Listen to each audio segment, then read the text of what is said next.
The UFC Bantamweight division has given us some absolute killers and some champions who unfortunately aged like milk. We've had guys who danced, guys who juiced, and one who won the belt by getting illegally kneed in the face. Today, I'm ranking every Bantamweight champion in UFC history, from Dominick Cruz's ghost footwork to TJ Dillashaw's post-fight career destruction spell. So without further ado, let's get right into it.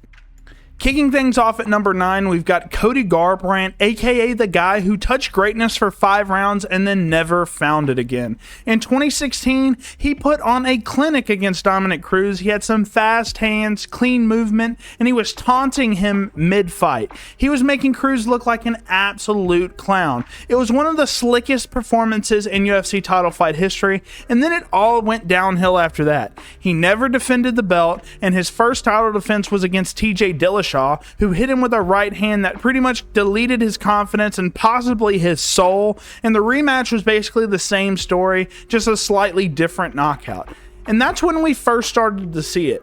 The Dillashaw Destruction Spell. It's not official science yet, but when TJ beats you, I mean, guys, something inside you breaks. We'll talk about that curse a little later on. Since losing the belt, Cody's been on a tour of bad luck and even worse chin performances. 3-7 in his last 10 fights with 3 KO losses, and he failed to move to lightweight, and there's enough he still got it takes to fill an entire podcast graveyard. He had one legendary night, but no defenses, back-to-back finishes, and a career that has been stuck in freefall ever since. At number 8, we've got Petr Yan, aka the coldest switch from a future champ to a cautionary tale we've seen in quite a while. Yan won the vacant belt in 2020 by brutalizing Jose Aljo in a fight that felt like the beginning of a very long, violent reign. Everything about Yan screamed elite. Amazing boxing, the pressure, the cold stare that says, I have never smiled in my life. And then came the Aljamain Sterling fight. Things were going great for Yan, right up until he launched the most illegal knee in bantamweight history, handing over the belt like it was a secret Santa gift. He got a second shot in the rematch and lost that too, then dropped a split decision to Sean O'Malley, and just like that, his aura was gone. No successful defenses, 4-3 in his last 7, and suddenly the boogeyman of the division was just a really grumpy gatekeeper. He had all the tools, but not much to show for it, and if you listen closely, you can still hear Russian cursing every time someone says illegal knee.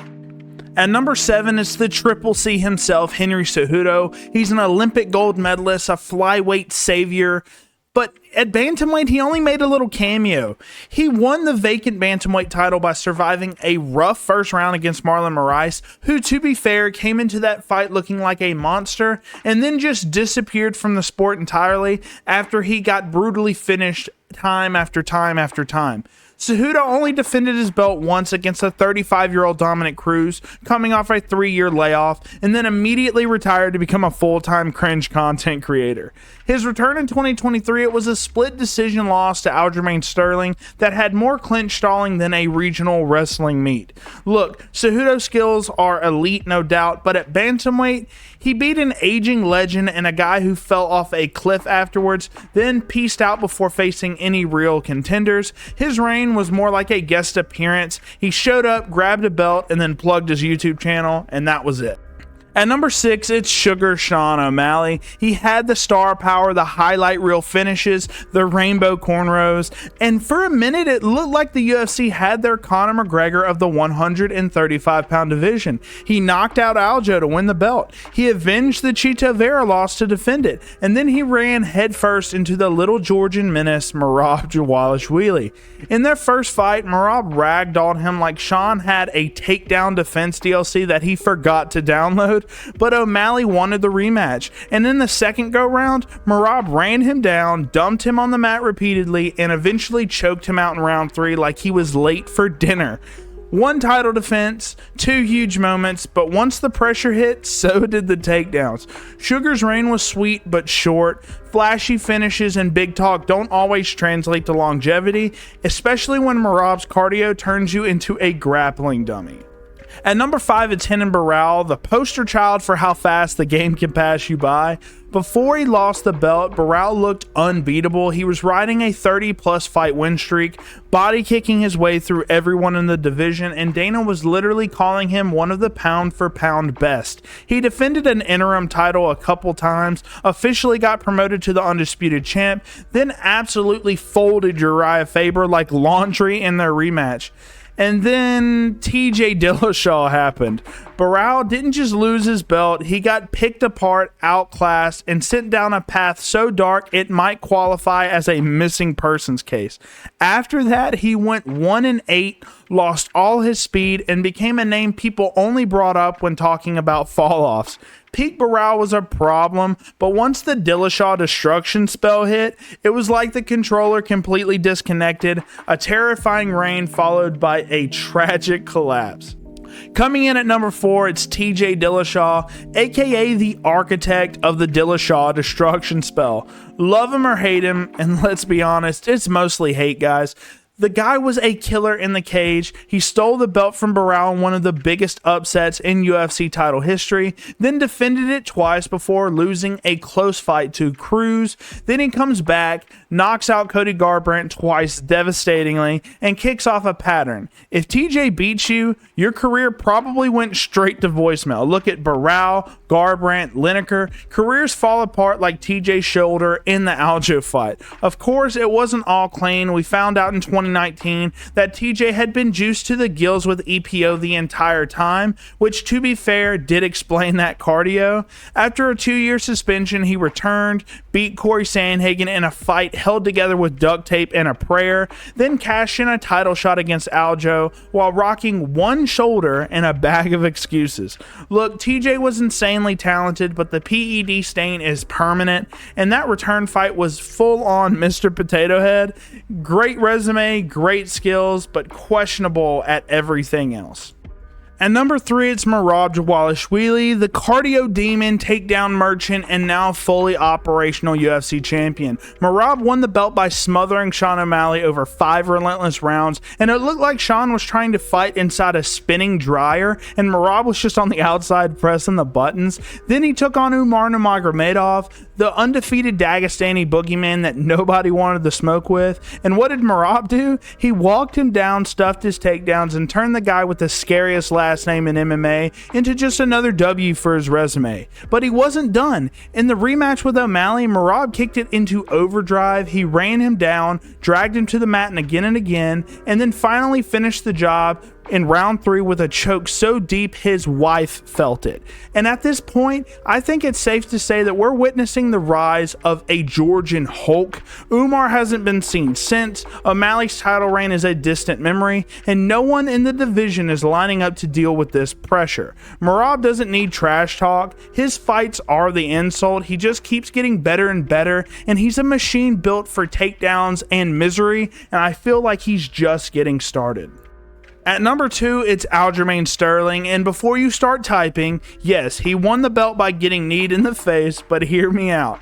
Aljo's title reign started off with the most memed moment in UFC history, getting blasted with the most illegal knee since Pride FC, and winning the belt via DQ after a class acting job.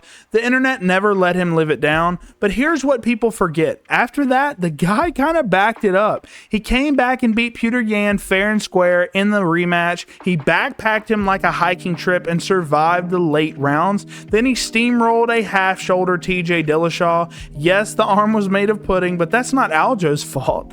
And then he out-scrambled Henry Cejudo in a tight split decision to make it 3 straight title defenses. That's wins over 3 former champions, and yet fans are still acting like he faked a leg injury and robbed Yan at gunpoint. He eventually lost the belt to Sean O'Malley in a clean KO, but let's be real, Aljo's resume is loaded. He just got stuck with a narrative early on and never shook it. Say what you want, backpack jokes, memes, the DQ title, but 3 defenses, 3 champion level wins, and one of the most complete grappling arsenals in the division's history, and I think that puts him comfortably at number 2. If Aljo had a little more Dana White approved marketability, and a little less long torso and funk style, people would probably have him up there with some of the GOATs in the division. And at number 1, it's got to be Dominick Cruz, the original bantamweight boogeyman. Before anyone even knew what a bantamweight was, Dom was out here switching stances mid-combo, dodging punches, and leaving people swinging at ghost. He was the WEC champ, the first UFC bantamweight champ, and defended the belt multiple times before injuries tried to take him out like a Netflix villain, guys. Before Cruz didn't just disappear, he came back after basically 3 years off and beat TJ Dillashaw in 2016 to reclaim his title in one of the best comebacks ever. That's 2 reigns, 4 UFC title fight wins, and an entire generation of fighters that tried and failed to copy his style without blowing out their ACLs. Yeah, the injuries were brutal. Yeah, his Monster Energy beef is kind of weird. And yeah, his footwork looks like he's trying to moonwalk through a seizure, but it worked. It just worked. Cruz was untouchable at his peak, defended his belt against some really good fighters, and set the standard for what bantamweight greatness looks like. Everyone on this list, in my opinion, stands in the shadow of the Cruz blueprint. Just don't let him do commentary while you're fighting. He will call you tired for just blinking. And there you have it. Every bantamweight champion ranked from footwork gods to post-title nosedives. Whether you agree, disagree, or think Cody Garbrandt still has one more run in him, you're probably wrong, but I respect your optimism. If you liked the video, hit that like button, subscribe to the Bobby's Big Belt channel, and let me know in the comments who you think the real king of 135 is, and who had the biggest fall off. There will be more breakdowns, rankings, and probably more TJ slander coming soon, so thank you guys for watching, and I'll catch you guys in the next one.